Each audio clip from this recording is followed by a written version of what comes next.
Hello friends, welcome to my YouTube channel English Content Hub. If you like my videos, please share it with your friends and don't forget to subscribe. तो friends आज हम जो concept पढ़ने वाले हैं उस concept का नाम है use of verb to have. कि टू हैव मतलब हैव वर्ब का यूज हम करते कहाँ पर है। तो हैव वर्ब का यूज करते हैं हम अगर हमारे पास कोई चीज है उसको बताने के लिए। जैसे कि मैं एक मोबाइल रखता हूँ तो रखना क्रिया को बताने के लिए। पास होना मतलब अगर हमारे पास कोई चीज है चाहे मोबाइल ही है तो मेरे पास एक मोबाइल है, इस तरह की बातें बताने के लिए। अगर हमारे पास कोई भी चीज है उसको बताने के लिए।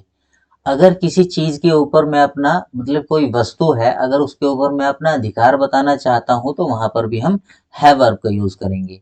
अगर मैं अपने संबंधों मतलब अपने या फिर कोई भी व्यक्ति अपने संबंधों के बारे में बताना चाहता है तो वहां पर भी हम हैव वर्ब का यूज करते हैं। ठीक है, आइए अब इसकी जो है पहचान को पढ़ते हैं। देखिए इसकी पहचान में लिखा हुआ है जब हमें किसी व्यक्ति या वस्तु पर किसी अन्य व्यक्ति या वस्तु का अधिकार, एक वस्तु है उसके ऊपर किसी व्यक्ति का अधिकार अगर हमें बताना है तो हम वहां पर हैव वर्ब का यूज करेंगे। अगर एक व्यक्ति का उसके संबंधों मतलब संबंधियों से कोई रिलेशन बताना है या फिर किसी भी जैसे कि कोई व्यक्ति है उसके 4 बच्चे हैं और वो इस बात को बताना चाहता है तो वहां पर उसको हैव वर्ब का यूज करना पड़ेगा। स्वामित्व के लिए जहां पर कोई एक मालिक है और उसका किसी चीज के ऊपर या फिर किसी वस्तु के ऊपर अधिकार है उसको बताने के लिए भी जो है हमें हैव वर्ब का यूज करना पड़ेगा। तो टेंस के अनुसार वर्ब टू हैव का प्रयोग करते हैं। ठीक है, टेंस के अनुसार का मतलब ये है कि अगर हमारा प्रेजेंट है तो प्रेजेंट के अनुसार करेंगे, पास्ट है तो पास्ट के अनुसार।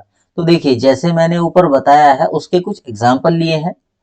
उनके पास एक हाथी है तो यहाँ पर एक व्यक्ति है उसके पास हाथी है तो यहाँ पर उस हाथी के ऊपर उस व्यक्ति का अधिकार है। ठीक है, तो यहाँ पर हम हैव वर्ब का यूज करेंगे। इसको हम दूसरे तरह से भी लिख सकते हैं, वे लोग एक हाथी रखते हैं या फिर उनके पास एक हाथी है।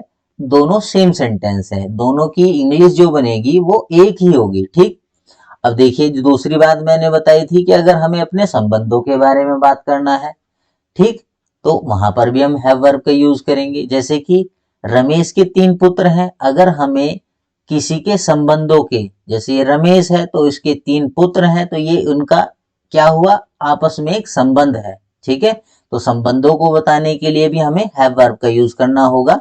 नंबर 3 पढ़िए, उसके पास 5 करोड़ रुपए हैं।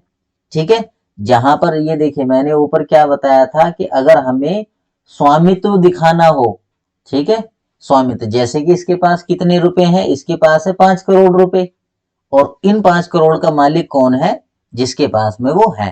तो स्वामित्व दिखाने के लिए भी हमें हैव वर्ब का यूज करना पड़ेगा। ठीक है, तो इनकी इंग्लिश में जो है नीचे बताऊंगा आपको। देखिए अब हमने ये पढ़ लिया है तो मैंने यहाँ पर आपको ऊपर क्या बताया था कि हम टेंस के अनुसार इनका यूज करेंगे। तो टेंस के अनुसार कैसे यूज करेंगे, देखिए प्रेजेंट की अगर हम बात करते हैं तो प्रेजेंट की बातों को बताने के लिए अगर हमारा सिंगुलर सब्जेक्ट है, सिंगुलर का तो मतलब आप जानते ही होंगे कि एक ही व्यक्ति है, तो उसके लिए हमें हैज का यूज करना है। जैसे कि ही है, सी है, इट है, तो वहां पर हम क्या करेंगे, हैज का यूज करेंगे। अगर हमारा एक से ज्यादा है मतलब प्लूरल सब्जेक्ट है तो वहां पर हमें क्या करना पड़ेगा, हैव का यूज करना पड़ेगा। कहां पर होगा हैज हैव का यूज, जो सेंटेंस जिनके आखिर में आएगा है या है की मात्राएं। ठीक है, हो, हूं, इस तरह के शब्द आएंगे। अगर हम बात करते हैं पास्ट की तो पास्ट में हैज हैव का कोई चक्कर नहीं है, केवल एक ही है जो कि है हैड। हम यहाँ पर पास्ट में केवल हैड का ही इस्तेमाल करेंगे। हिंदी का शब्द दिखेगा आपको सेंटेंस के लास्ट में, था, थी, थे, इस तरह से ये डैश डैश जो मैंने लगाए हुए हैं कि मात्राएं कुछ भी आ सकती हैं। अब हम बात करते हैं फ्यूचर की। फ्यूचर में अगर हमें किसी के ऊपर कोई अधिकार बताना है या फिर संबंध बताने हैं, ठीक है, या फिर स्वामित्व की बात करनी है तो वहां पर हम क्या करेंगे, शैल हैव और विल हैव का। अब देखिए आई और वी के लिए तो हम शैल हैव का यूज करेंगे और बाकी इनके अलावा जो भी होंगे उन सभी के साथ में हम विल हैव का यूज करेंगे। ठीक है, अभी आपको जो ये सब चीजें याद रखनी है। तो मैंने क्या किया है, आपको एक रूल जो आपको एक मिनट, ये आपको जो है मैंने क्या कर दिया है, एक रूल बना दिया है ना। असर्टिव सेंटेंस को हम किस तरह से बनाएंगे, तो उसका मैंने यहाँ पर क्या कर दिया है, रूल बना दिया है। असर्टिव सेंटेंस को कैसे बनाएंगे, उनको बनाने के लिए हमें क्या करना पड़ेगा, तो उनको बनाने के लिए हमें सबसे पहले क्या करना होगा, सब्जेक्ट रखना होगा, ठीक है। उसके बाद में हैव वर्ब, हैव वर्ब का मतलब है कि प्रेजेंट के अनुसार, पास्ट के अनुसार वो आप खुद सिलेक्ट करेंगे कि क्या आएगा। उसके बाद अगर नोट है तो नोट लगाएंगे, नहीं है तो छोड़ देंगे। इसका कोई अनिवार्य नहीं है कि आपको हर सेंटेंस में लगाना है, ठीक है। किसी ही सेंटेंस में नहीं आ जाएगा तो आपको लगाना है, नहीं आएगा तो नहीं लगाना। फिर बाद में ऑब्जेक्ट, मतलब बाकी जो बचा हुआ है वो सभी लगाना है, ठीक है। तो मैंने आपकी सहूलियत के लिए क्या किया है, इसको थोड़ा सा और आसान बना दिया है। मैंने आपको एक रूल पूरा बना दिया है। प्रेजेंट के लिए आप जो है इस वाले रूल को यूज करेंगे, है ना। देखिए प्रेजेंट के लिए क्या है, हैज हैव लगाना है।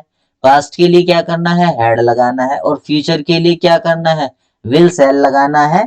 और आपको ध्यान रखना है कि जो हैव है वो नोट के बाद लगेगा, ठीक है। तुरंत एकदम नहीं लगाना है, नोट के बाद आपको हैव लगाना है। तो अब मैं क्या करता हूं, आपको कुछ सेंटेंस बनवाता हूं मैं, ठीक है।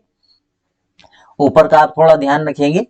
उसके पास एक हाथी है, तो इसको हम कैसे बोल सकते हैं, सॉरी, उनके पास एक हाथी है या वे लोग एक हाथी रखते हैं। तो इन दोनों की मैंने आपको बता दिया है कि इन दोनों की एक ही इंग्लिश होगी, चाहे आप इसको ऐसे ऊपर वाला बोल दें या नीचे वाला बोल दें। तो देखिए, एक मिनट, उनके उनके की क्या इंग्लिश होती है, दे, ठीक है। अब मैंने आपको बताया था कि अगर सिंगुलर है तो क्या करेंगे, हम हैज का यूज करेंगे, और प्लूरल है तो हैव का यूज करेंगे। तो उनके उनके तो हमारे एक से ज्यादा में काउंट होंगे, तो दे हैव, ठीक है। उनके पास है क्या, एक हाथी, दे हैव एन एलिफेंट, ठीक है। अब देखिए यहां पर ये जो मैंने बनाया है, ये बनाया है प्रेजेंट का सेंटेंस, ठीक है। अगर यही सेंटेंस अगर हमें पास्ट में बनाना है, देखिए यहां पर क्या किया है मैंने, था भी लिखा है। तो पास्ट के लिए क्या कर देंगे, ये भी सेम रहेगा, ये भी सेम रहेगा।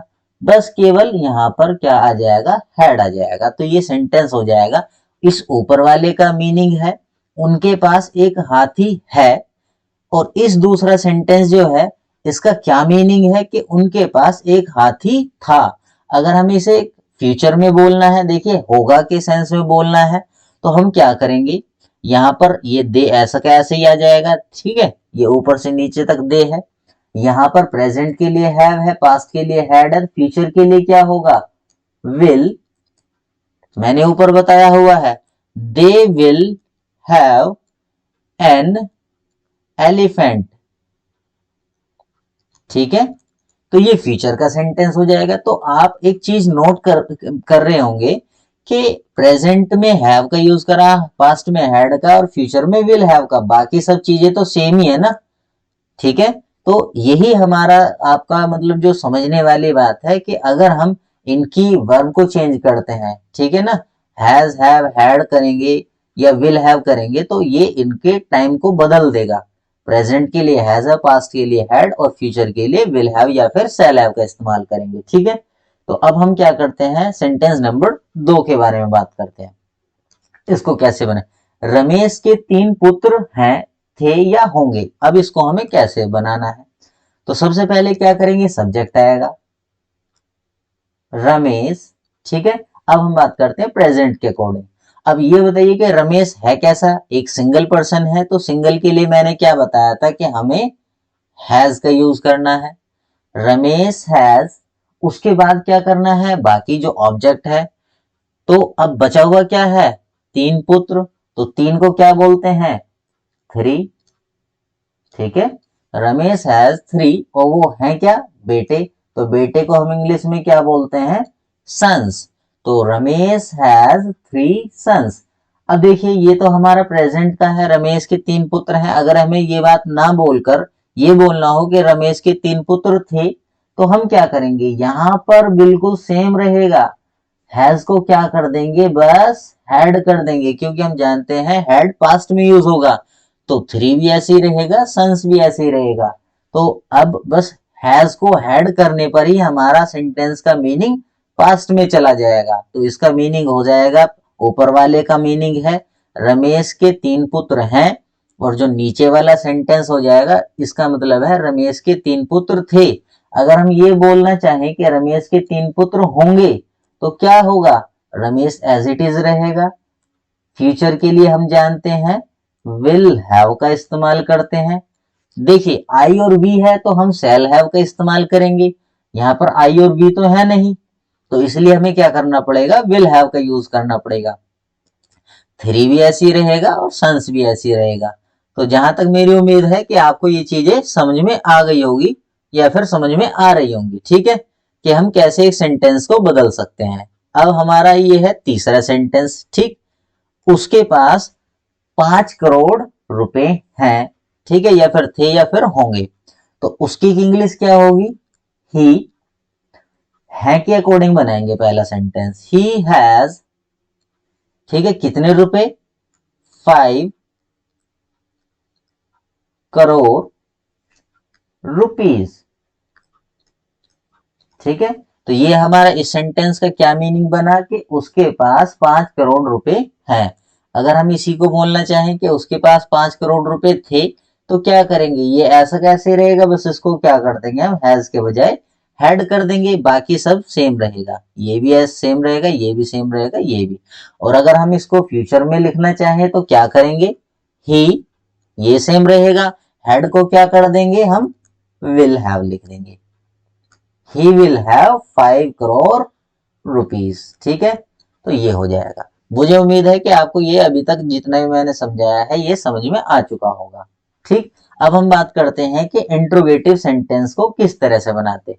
तो सबसे पहले ये, वैसे मैं आपको इससे पहले वाली वीडियो में बता चुका हूं कि सेंटेंस के टाइप कितने तरह के होते हैं, किस सेंटेंस को किस तरह से बनाया जाता है, लेकिन मैं आपको थोड़ा सा हल्का सा एक बार रिवाइज करा देता हूं। देखिए इंट्रोगेटिव टाइप फर्स्ट वाले सेंटेंस कैसे होते हैं, ये वो सेंटेंस होते हैं जो क्या से स्टार्ट होंगे और इनका जवाब हमेशा हाँ या ना में ही होगा, ठीक है।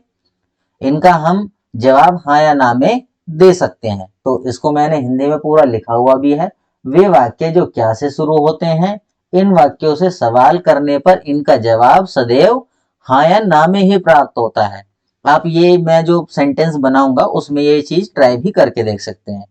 इन वाक्यों का अनुवाद मतलब जब इनको ट्रांसलेट करेंगे करते समय हमेशा जो है ये हेल्पिंग वर्ब से शुरू होंगे, ठीक है। जो ये हैज हैव हैड है विल हैव है, इन सभी को हम एक हेल्पिंग वर्ब की तरह से मान सकते हैं, ठीक है। तो देखिए इसका मैंने क्या किया है, यहाँ पर एक स्ट्रक्चर बना दिया है। प्रेजेंट के हिसाब से तो ये चलेगा, ठीक है ना, प्रेजेंट के हिसाब से, पास्ट के हिसाब से हैड वाला चलेगा, और फ्यूचर के हिसाब से, है ना, फ्यूचर के हिसाब से ये चलेगा। तो आइए हम इसका जो है एक सेंटेंस बनाएंगे, ठीक। सेंटेंस क्या है, क्या उसके पास एक पुरानी कार नहीं है, या थी या होगी। तो मैंने क्या बताया है, ये रूल का आपको इस्तेमाल करना है, ठीक। तो इसके रूल को इस्तेमाल करने के लिए हमें क्या करना पड़ेगा, सबसे पहले सब्जेक्ट देखना होगा। तो क्या उसके पास एक पुरानी कार नहीं थी, या फिर हम इसको बोल सकते हैं क्या उसके पास एक पुरानी कार, और ये मैंने जो है दोनों सेंटेंस एक ही लिख दिया है। इसको हम क्या लिख सकते थे, क्या वह, है ना, क्या वह एक पुरानी कार नहीं रखता था, ठीक है, या फिर नहीं रखता है, नहीं रखना में बनाना था, लेकिन इसको अभी हम क्या करते हैं, इसको छोड़ ही देते हैं, ठीक है। अब हमें इसकी इंग्लिश बनानी है। क्या के लिए क्या करना पड़ेगा हमें, सबसे पहले प्रेजेंट के अकॉर्डिंग बनाएंगे, एक मिनट, हम जो है इसको नीचे बनाएंगे, नीचे जगह है, हाँ। क्या के अकॉर्डिंग हमें सबसे पहले क्या करना होगा, यहाँ पर हेल्पिंग वर्ब का यूज करना होगा। तो यहाँ पर हमने क्या लिख दिया, हैज। मुझे कैसे पता लगा कि हैज आएगा, क्योंकि यहाँ पर उसके उसके मतलब एक सिंगल पर्सन की बात की हुई है, हैज, उसके बाद सब्जेक्ट आ जाएगा ही, अब क्या रखता क्या है वो, अब देखिए ये हमारा हैज और हैव में से एक आ चुका है, सब्जेक्ट भी आ चुका। अब हमें क्या करना पड़ेगा, नॉट लिखना पड़ेगा। हैज ही नॉट, उसके बाद क्या है बचा हुआ ऑब्जेक्ट। अब हमें क्या करना पड़ेगा, ऑब्जेक्ट लिखना पड़ेगा। हैज ही नॉट एक पुरानी car, has he not an old car. Last में क्या होगा, हमेशा इनके क्वेश्चन मार्क आएगा, ठीक है। अगर हमें इसी सेंटेंस को देखिए, इसका मीनिंग क्या है, क्या उसके पास एक पुरानी कार नहीं है, ये हमारा है के अकॉर्डिंग है। अब अगर हमें इसको क्या करना हो, बोलना हो कि क्या उसके पास एक पुरानी कार नहीं थी, तो थी के लिए क्या करना पड़ेगा, बस केवल यहां पर हमें हैड करना होगा, ठीक है। Had he not an old car, बाकी सभी कुछ सेम रहेगा। अगर हमें इसको फ्यूचर के अकॉर्डिंग बोलना है, क्या उसके पास एक पुरानी कार नहीं होगी, तो हम इसको क्या लिखेंगे यहां पर, फ्यूचर के लिए क्या करेंगे, विल। अब देखिए यहां पर मैंने एक चीज बताई है कि जो हैव का इस्तेमाल होगा वो नॉट के बाद होगा, तो हमें क्या करना होगा, will he not have an old car, ठीक है। तो बाकी सारा सेम रहा, बस क्या इसमें नई चीज देखने को मिली कि नॉट के बाद हैव का इस्तेमाल किया है, ठीक है। अब एक सेंटेंस में आपके लिए और बनाता हूं। क्या महिलाओं के पास जेवर का बक्सा नहीं है, या नहीं था, या नहीं होगा, ठीक है। क्या इस सेंटेंस को हम ऐसे भी बोल सकते हैं, देखिए या लिखा हुआ है तो इसको हम ऐसे भी बोल सकते हैं, क्या महिलाएं जेवर का बक्सा नहीं रखती हैं, या नहीं रखती थी, या नहीं रखती होंगी। तो अब हमें क्या करना है, इसकी ट्रांसलेशन करनी है। तो इसके लिए हमें जो सेंटेंस क्या से स्टार्ट होंगे, उनके लिए सबसे पहले हम हेल्पिंग वर्ब का यूज करेंगे। तो प्रेजेंट के हिसाब से हमें क्या करना होगा, हैज या हैव में से एक लगाना होगा। अब यहाँ पर देखिए हमें क्या पता लग रहा है कि महिलाएं, महिलाएं तो मतलब एक से ज्यादा है, तो हमें क्या करना पड़ेगा, सबसे पहले हैव का इस्तेमाल करना पड़ेगा, ठीक है। हैव सब्जेक्ट क्या बनेगा इसका, हैव वीमेन। अब उसके बाद क्या आएगा, इसमें अगर नॉट है तो हमें क्या करना पड़ेगा, नॉट लगाना पड़ेगा, ठीक है। हैव वीमेन नॉट, उसके बाद क्या आएगा बचा हुआ, एक जेवर का बक्सा। Have women not a jewellery box, ठीक है, ज्वेलरी बॉक्स। तो ये हमारा सेंटेंस कंप्लीट है, ठीक है। तो अब अगर हमें इसे प्रेजेंट के हिसाब से बनाना है तो ये सही सेंटेंस है। अगर हमें इसी सेंटेंस को पास्ट में करना हो तो क्या करेंगे, हम केवल यहां पर हैव के बजाय हैड बोल देंगे। Had women not a jewellery box, तो ये सेंटेंस क्या हो जाएगा, पास्ट में चला जाएगा। अगर हमें इसी सेंटेंस को फ्यूचर में करना है तो क्या करेंगे, विल वोमेन नॉट, उसके बाद देखिए यहां पर हमें इनके बीच में क्या करना पड़ेगा, हैव लगाना पड़ेगा। Have not a jewellery box, ठीक है। ये हमारा क्या हो जाएगा, ये फ्यूचर के अकॉर्डिंग सेंटेंस हो जाएगा, ठीक है। तो उम्मीद है आपको यहां तक अच्छे से समझ में आया होगा। तो मैं उम्मीद करता हूं आपको अच्छे से समझ में आया है। तो इस वीडियो में जो भी आपको कुछ कमी नजर आई है तो आप मुझे बताइए जरूर, कमेंट करना।